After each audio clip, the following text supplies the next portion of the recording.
അച്ഛൻ ഇതിന് എന്തെങ്കിലും ഉത്തരവാദിയാണോ? സന്ദീപ് എന്തെങ്കിലും ചെയ്തിട്ടാണോ? പോട്ടെ, നീയും സച്ചി അടക്കം ആരെങ്കിലും എന്തെങ്കിലും ചെയ്തിട്ടാണോ ഇതൊക്കെ ഉണ്ടായത്?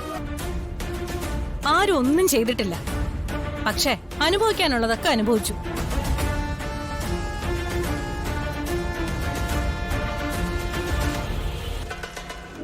എന്റെ നന്ദേട്ടൻ കട്ടിലിൽ നിന്ന് എഴുന്നേക്കാൻ വയ്യാത്ത അവസ്ഥയിൽ കിടക്കുന്നത് എല്ലാരും കാണുന്നതല്ലേ.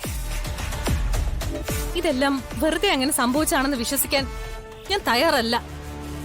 ഒരു കാരണമില്ലാതെ ഒന്നും സംഭവിക്കില്ല.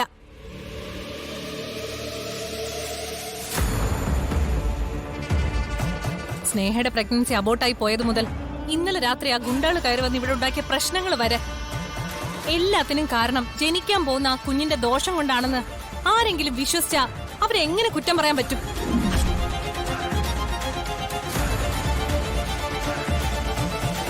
ആശുപത്രി വെച്ച് അച്ഛൻ എന്നോട് പറഞ്ഞതൊക്കെ മറന്നുപോയോ?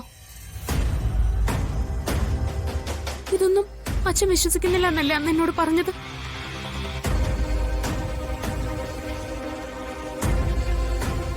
അച്ഛനും കൂടി എന്നെ കൈവിടുകയാണോ? ഇതിന്റെ എല്ലാ ഉത്തരവാദിത്വം എന്റെ കുഞ്ഞിന്റെ തലയെ കൊണ്ടുപോയി ഇടാനാണ് അവധിയെടുത്ത് ശ്രമിക്കുന്നത്. എന്റെ വയറ്റിൽ വളരുന്ന ജീവൻ അച്ഛന്റെ മകന്റേതാ. ഈ വീട്ടിലെ പേരെക്കുട്ടിയാ അത്. ആ കുഞ്ഞിന്റെ പേരില ഇങ്ങനെ ദോഷം ആരോപിക്കുന്നത്.